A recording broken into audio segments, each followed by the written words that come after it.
So I'm Greg Johnson. I'm the program administrator for the Interstate Bridge Replacement Program, and what a great day this is.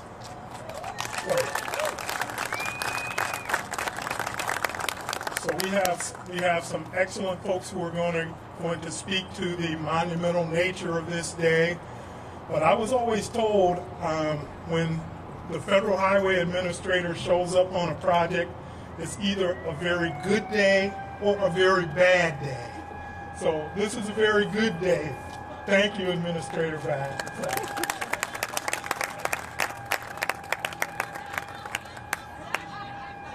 You couldn't have scripted this any better.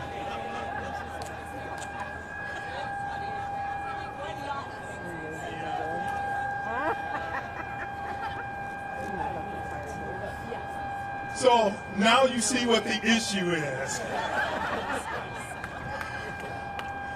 So first off, I'd like to welcome everyone and thank you for your attendance here. We have a number of dignitaries and speakers, and I'd like to acknowledge we have some folks who couldn't be here but who are tremendous supporters of the program, who had previous engagements that they could not get out of. So we acknowledge their help in getting to this day. But first off, I'd like to do an acknowledgement of the land. The lands on which the IBR program will sit and the waters of the Columbia River have and continue to be important to the Native people that have lived and traveled this area for time immemorial. So with that being said, I'm pleased to introduce Chairman Bill Ayala of the Cowlitz Tribe. So Chairman, thank you for being here, and thank you for being such a great supporter of this program. So once again, we are tremendously grateful for the support of the U.S. DOT and the Federal Highway Administration. Their support is clear acknowledgement of the need that this structure behind us has. So we are working diligently to make sure that we are doing the right things and making sure that our federal partners we are in alignment with their goals for this overall project. So the bridge that we're looking at that's about to go up is 107 years old.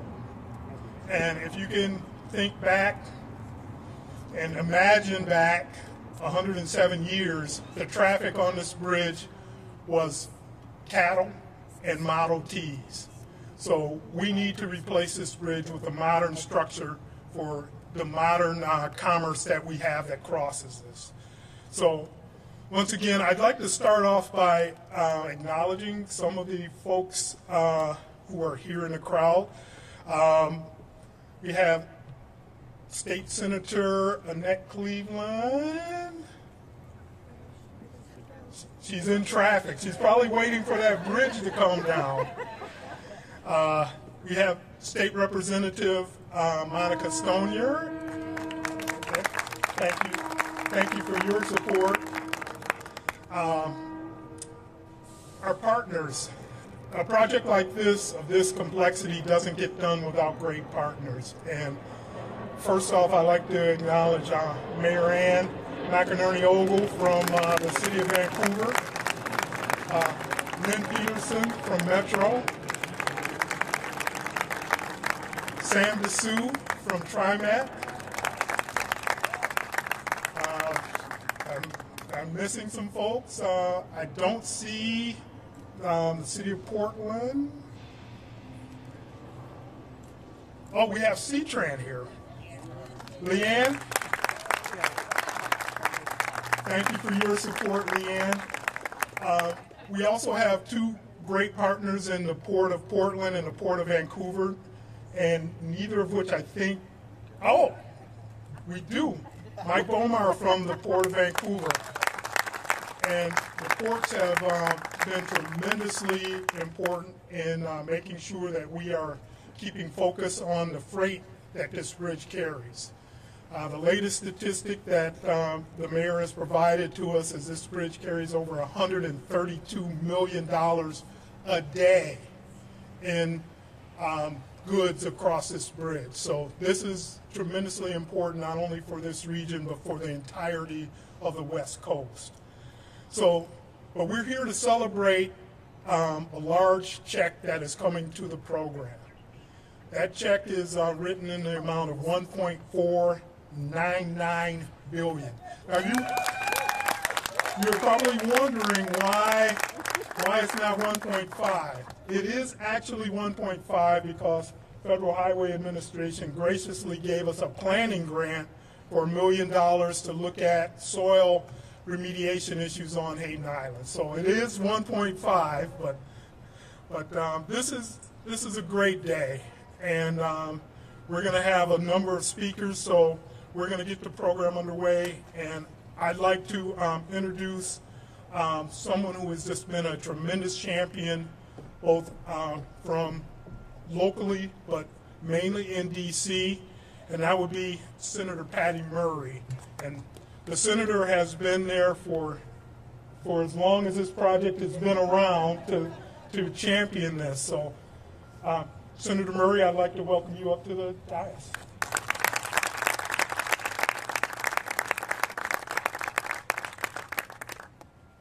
Well, good morning, and welcome to the sunshine, no smoke. I love it. This is exactly what we needed today, and it's great to be here with all of you and all of the Administrator Bat. Thank you to him and all of our elected officials and everyone who's been involved in this project.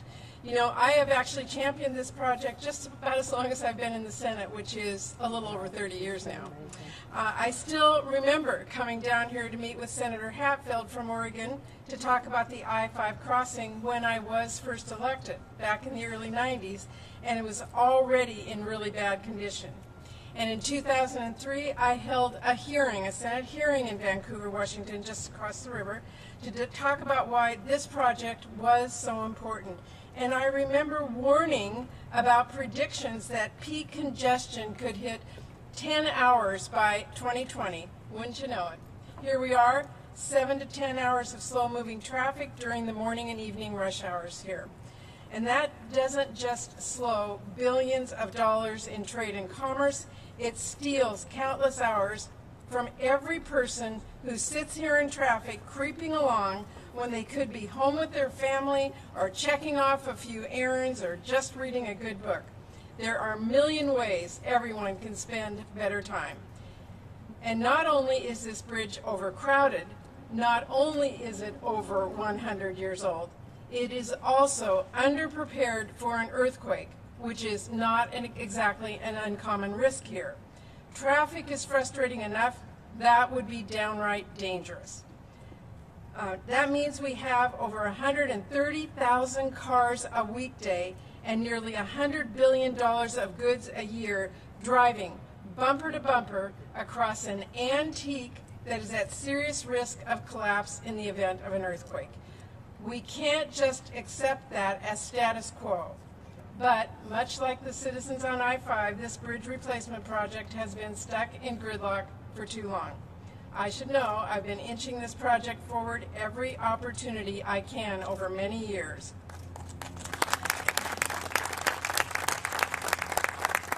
I remember securing tens of millions of dollars in federal funding back when this project was still being called the Columbia River Crossing. I remember sitting down with stakeholders and community leaders dozens of times, holding countless conversations, and I remember passing a new provision into law to make the I-5 Bridge Replacement Project more competitive for federal funding. And of course, I remember when previous efforts fell apart, and we had to fight just to keep the dream alive. But good things come to those who don't stop pushing. And we have not stopped pushing. Last year, the I-5 Bridge Replacement Project received $600 million in federal funding from the MEGA grant program, which we created in the bipartisan infrastructure law and which I worked to fund with advance appropriations. Now, today, we have another $1.5 billion. That is a B, not an M. We wouldn't have thought of that 30 years ago. But we have $1.5 billion coming from the Bridge Investment Program in the from our bipartisan bill. That's a program that I helped establish with Senator Wyden from Oregon here, that we made sure to include and fund in the bipartisan infrastructure law. Thanks to those critical federal dollars, we have brought back to the Pacific Northwest. The day we replace that bridge is now in the distance, but is a lot closer than it's ever been, and I'm very excited about that. And as this event proves today, we have so many strong partners in Washington State. People like Mayor Ann, who's just really been the engine behind this. State Senator Cleveland, who I hope made it across the bridge by now. Oh, there you are, welcome. And many others, my partners in the federal, Senator Maria Cantwell, who has been a partner with me on so many strategic things, and it is often to have Marie Blusenkamp. Perez here, who's been incredible champion and hard worker on this from Washington, D.C., and our many partners in Oregon as well, who are committed to seeing this concludes. And that includes President Biden and Vice President Harris, who have shown they understand just how vital the I-5 Bridge Replacement Project is to our states, to the entire West Coast, and the entire nation. And remember, we're not just going to build a new bridge. We're going to make vital public transit improvements as well, like extending the light rail from Portland to Vancouver and making this crossing safer and more accessible for cyclists and pedestrians. Now, we all know there is more work to do.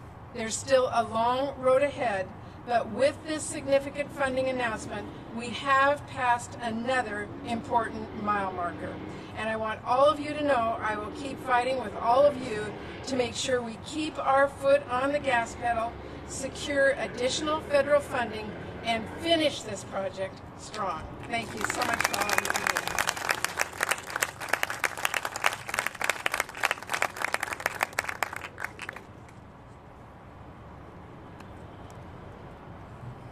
Thank you, Senator.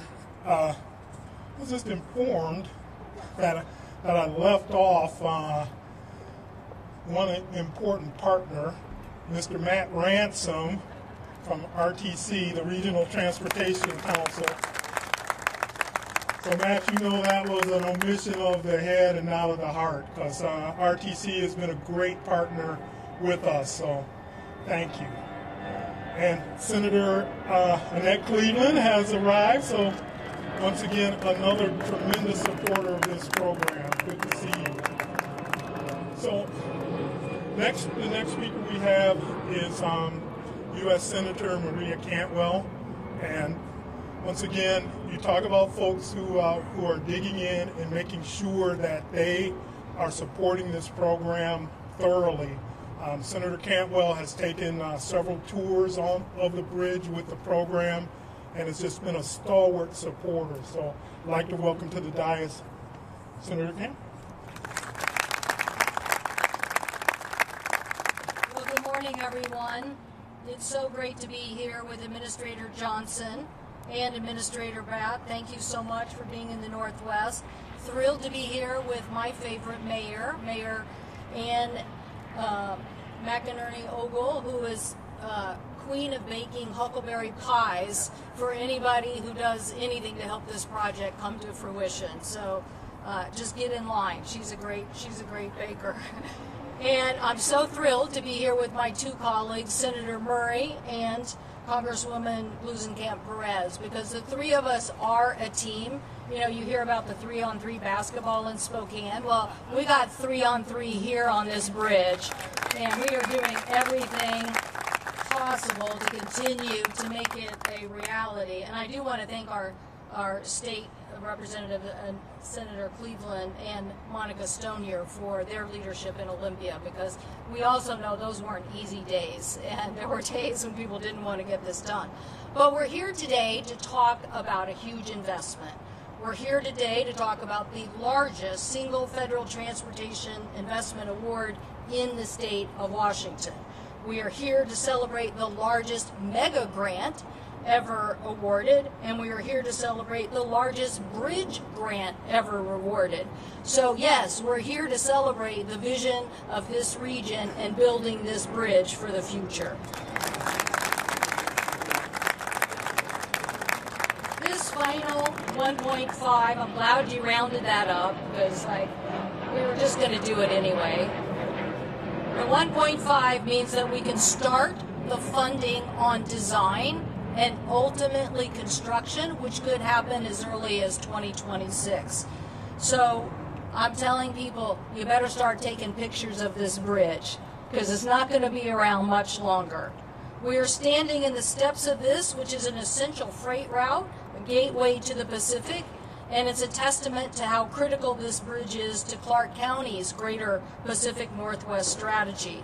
We're in a region that has really a powerhouse for the future, a linchpin to international trade. $130 million worth of freight crosses this bridge every day, and it's about getting products and services to the people that need them. Everyone relies on this bridge, from moving apples and wheat and barley to overseas to the semiconductor manufacturing to everything from refrigerators. Everything moves across this bridge. Since 2010, though, nearly 100,000 more people now call Clark County home. So that huge 22% increase means we can't afford to wait. Everyone knows that there is bridge traffic problems, and over the past decade, when Clark County added 40,000 new jobs, a 33% increase, it made Clark County one of the top 25 counties in the nation for wage growth. Wage growth. So we want to continue that. That is why the infrastructure investment in the bipartisan infrastructure bill is so critical. It's not just about building the bridge, although it's the key component. It's about opportunities for new businesses. It's about creating new hires. It's about growth and prosperity. And Mayor, you may already know this, but according to the American Road and Transportation Builders Association, Clark County, I bet you Marie knows this number for sure, Clark County has received from the federal bipartisan infrastructure bill 84 transportation projects funded as part of that infrastructure bill. So we know this is going to save our region time. We know it's going to help our economy grow. And just one last point about how important the chip sector is to the United States of America. We passed this major bill. 26% of the semiconductor manufacturing industry in the United States of America exists right here in the Portland, Vancouver area. It is our national challenge to make the supply chain come back to the United States and grow our economy so we're not depending on other nations for those semiconductors. And that's what we're trying to do today by building a bridge that helps this community grow and move to our better future. Thank you all very much.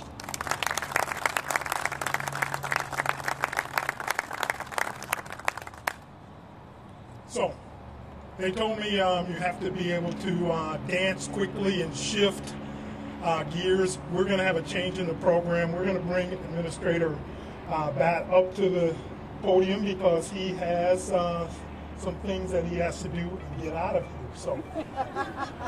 So I'd like to introduce the Federal Highway Administrator, Shaylin Batt.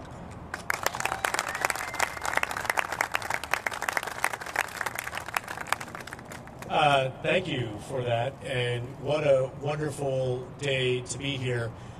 It is a great honor to stand here as the Federal Highway Administrator for this $1.5 billion announcement on behalf of President Biden, Secretary Buttigieg. It's not just a federal highway project, though. FDA is involved, Amtrak is involved, lots of federal partners, state partners, and community partners will need to come together to get this bridge built. But, I was an Obama appointee at USDOT. I don't remember what we were calling it back then. The project had a different name. There were different faces around the table. I think it was Paula Hammond was the secretary. I know Lynn Peterson has been fighting for this. The best dressed and nicest guy in transportation, Matt Garrett. He just would always show up in a suit. We'd be casual, and he was like cufflinks and everything. Just such a great guy. There are so many people who have fought for this bridge. Senator Murray talked about her long push. Senator Cantwell is I will say this, having been around D.C. and transportation for a while, you can't have a better pair of senators pulling for a project. And so let's give them a round of applause. Greg Johnson is somebody I've known for decades from his time in Michigan. I will say when he introduced me, the sirens started going off, and I was like, it maybe isn't the best day to be here for the Federal Highway Administrator, because I got to say some bad things have happened to bridges on my watch, but not today, not here. And, you know, as I see all of the planes, the ships, the traffic, the bicyclists, the pedestrians coming across here, this is the heartbeat of a vibrant economy, a booming economy.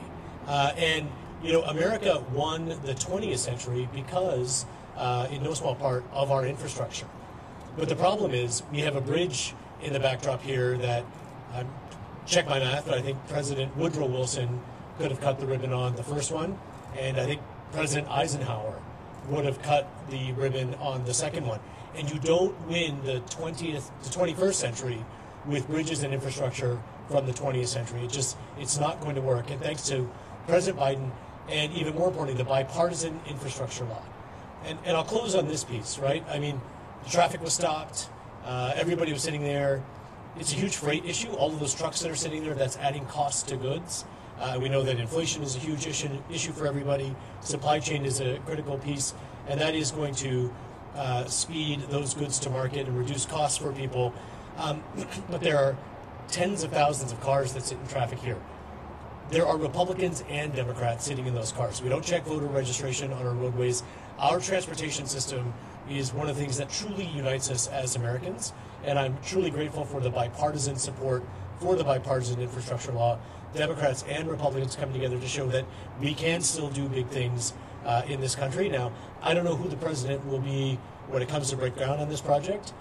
Could be a he, could be a she, but there is a long legacy of people who have worked really hard on this project. Many of you are here today, many of you are not, but I hope all of you will come back to celebrate a successful groundbreaking, and under the leadership and with the support of the community, a successful project that we'll build here. Thank you so much, and look forward to the great things you're going to do.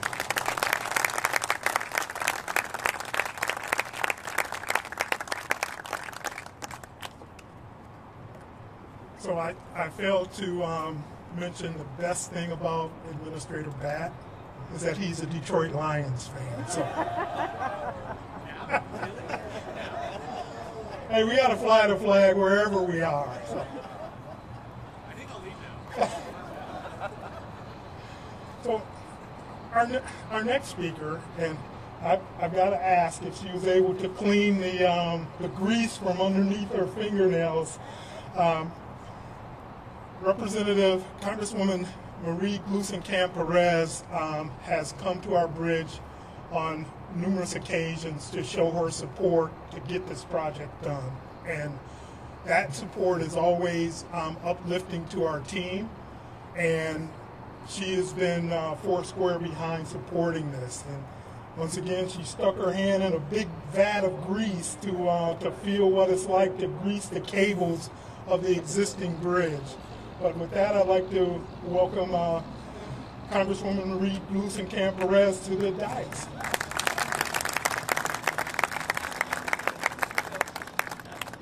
Thank you. Yeah, I got to see what $40,000 looks like in lubricants for those cables. It's not cheap to keep old infrastructure running, and I think more importantly, it diminishes our identity of a nation that believes in making things that last and is proud of who we are, people that make things.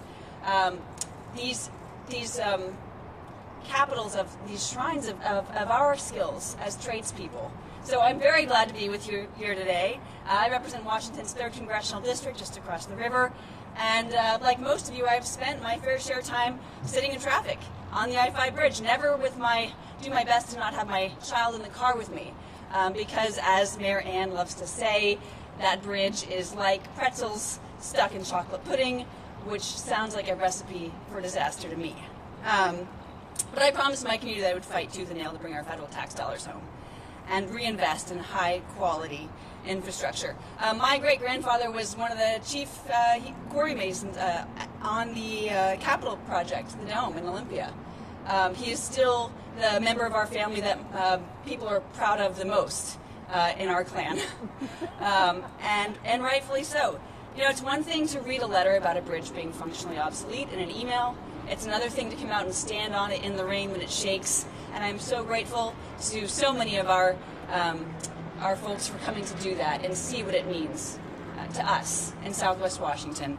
When Secretary Buttigieg came out and Infrastructure Coordinator Mitch Landrieu, and as you walk out there, as you know, or sit in traffic there, you might see a quote on the bridge. There's a plaque from John Ruskin, and it illustrates what we are when we are a nation at its best. When we build, let us think that we build forever. Let it not be for present delight or present use alone. Let it be such work as our descendants will thank us for. And let us think as we lay stone on stone that a time is to come when those stones will be held sacred because our hands have touched them. And men will say, as they look upon the labor and wrought substance of them, see, this our fathers did for us. So, yes, the money is important. The numbers itself are important. $2.1 billion is a lot of money by anyone's account. But it's bigger than that. It is the manifestation of our values, of our sense of pride of being the best tradespeople in the nation, in the world. So earlier this year, I was pleased to have Secretary Buttigieg come out and meet some of those people that will be working on that bridge at Cascadia Technical Academy. The pride of those students as they showed him, us, their models, their skill, the incredible span of intelligence that was manifest in their working knowledge and enthusiasm to go into the trades. So we need our trade schools, and we need to be supporting career and technical education. But we also need to be supporting the dollars that go into it, like the IBR program. And we were also able to meet with some really incredibly skilled local union members and apprentices. They're the talent that are going to get this project off the ground, that's going to keep it going, and I am so, so proud of them. You know, with one span of the bridge being 107 years old, being rated functionally obsolete, this is a really expensive bridge to operate. Like I mentioned, you know, $40,000 of oil every year just to grease the cables. It's not cheap to have old stuff around. And when Mitch Landrieu was out here, we had a roundtable with local business owners about what it would mean to their businesses, to our economy in Southwest Washington if that bridge were to collapse. It's not cheap. And I'm really proud to be part of the team that's working to do what we should be doing with our federal dollars, build stuff that lasts, be proud of who we are. So this project really stands on its own legs, and I'm grateful to be a part of the team of local and state and federal partners who are working to get us back to that culture where those values are being brought and manifest here through these mega and VIP awards. Thank you so much to everyone who has helped making this happen. I am so grateful to you all, and look forward to let's get to work.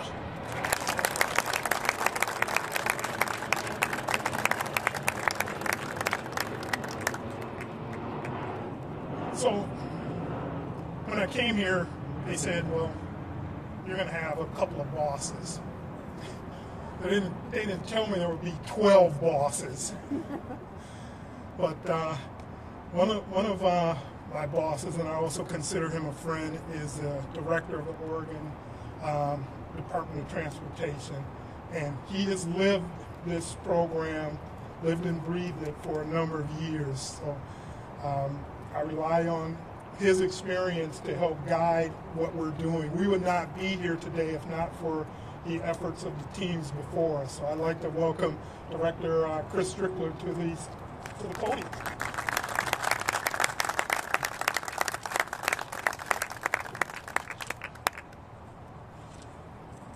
Well, good afternoon, and thank you very much for being here today. There are so many, and I won't ask you to raise hands, but probably several of you that thought we would never be here. And as I look across those that are with us today, there's more of you that always knew we would. And I will say that that's a product of all of your hard work. When you say stick to it, there's a couple of people that I can look to, and I can always count on them for being there on the next step, because nothing's ever done until that next step is taken. I have to start by thanking our congressional leaders.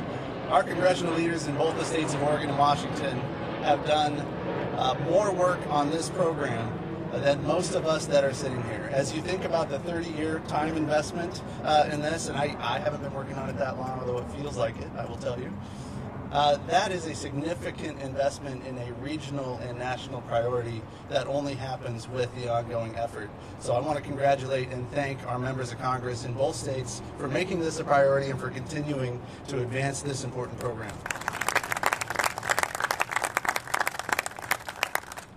Without leadership, projects like this and programs like this don't become a reality. They wouldn't exist without people, and people are the reason why we do it. And the people that we have right now at the Federal Highway Administration and at USDOT know that. They've seen that. They see the benefit of this program. And Administrator Batt has been absolutely supportive all the way through. And I also want to thank him, as well as all of USDOT, for advancing this work and trusting and having the confidence in our region to pull this off. So thank you.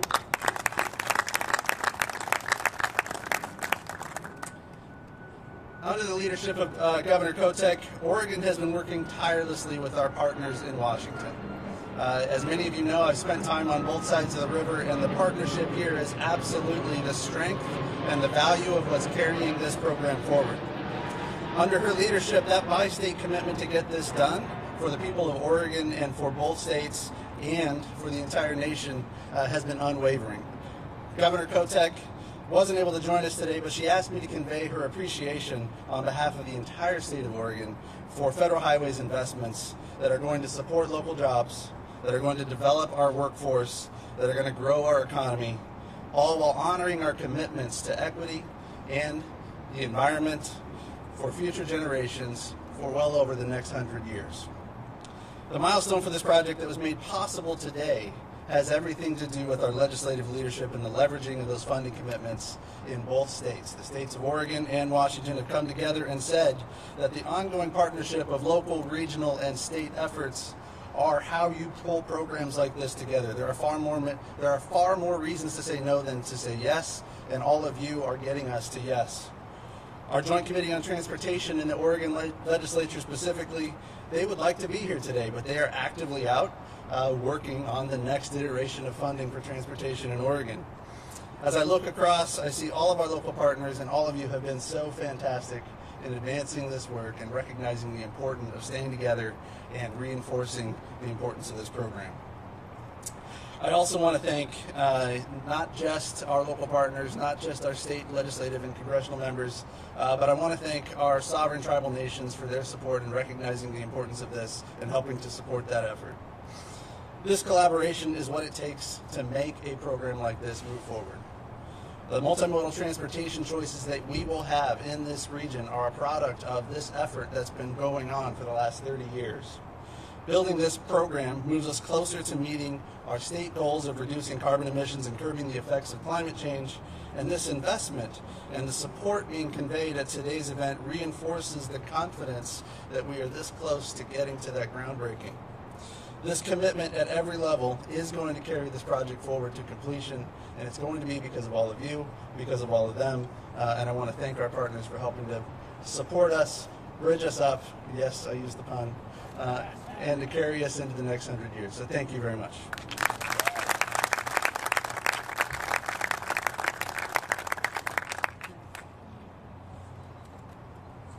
So last and certainly not least, another one of my bosses, one of the brightest thinkers in transportation across the nation and really across the world, Secretary Roger Millar has been just indispensable in helping move this program forward and putting ideas on the table, challenging our team to make sure we are thinking and doing the right things. So I'd like to welcome Secretary Millar of the Washington State Department of Transportation to the dais.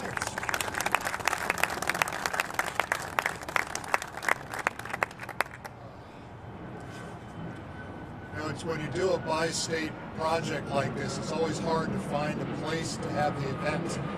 And we're having the event here, and I want to thank my friends in Oregon for providing this wonderful backdrop of my beautiful state, and I hope everybody's enjoying it.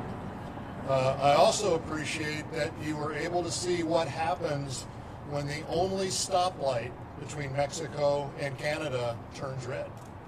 The timing couldn't have been better, and I am desperately hoping that we do not experience the Cascadia subduction zone earthquake during my remarks. This historic federal investment is a clear indication of how vital replacing our aging infrastructure, our aging transportation system is to the region and to the entire nation. This bridge certainly supports Oregon and Washington. It also supports Wyoming and Idaho and Iowa and the goods and services that move east and west and north and south through this vital hub are truly of national and international significance.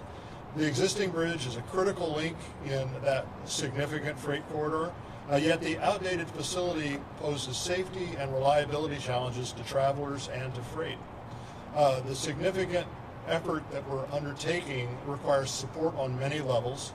We're thankful for the unwavering dedication and collaboration of our regional partners, our state leaders, our congressional delegation, our federal partners, our industry partners, our labor partners, our tribal partners. Everyone is putting their shoulder to the wheel and getting it done.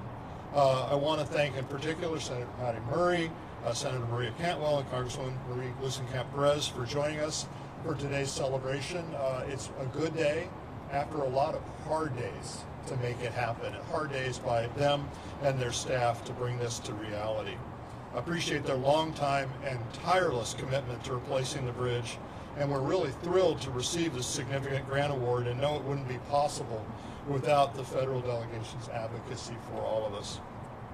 Governor Inslee wasn't able to join us today, but he asked me to convey his gratitude on behalf of the entire state of Washington for FHWA's investment in sustainable, resilient, multimodal solutions, addressing both our current and long-term transportation needs while we're honoring our environmental commitments and our commitments to equity for future generations. We're very thankful for this grant and the faith it demonstrates in this project, bringing us one more step closer to making this a reality for our communities, for our states, and for our nation. Thank you.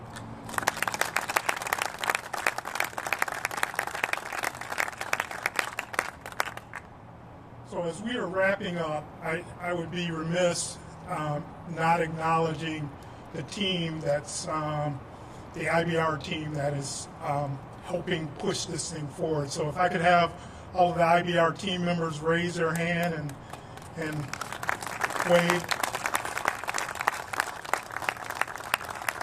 These are folks who are grinding at this every day, and they are making a difference for this region. So once again, this is what we are working towards. Our office sits and overlooks this bridge, so every day we're reminded of what we're working on and the importance of it. So getting this $1.5 billion is such a tremendous step forward and such a tremendous piece of momentum at our back. So once again, thank you all for coming out, and more good things in the future. So thank you.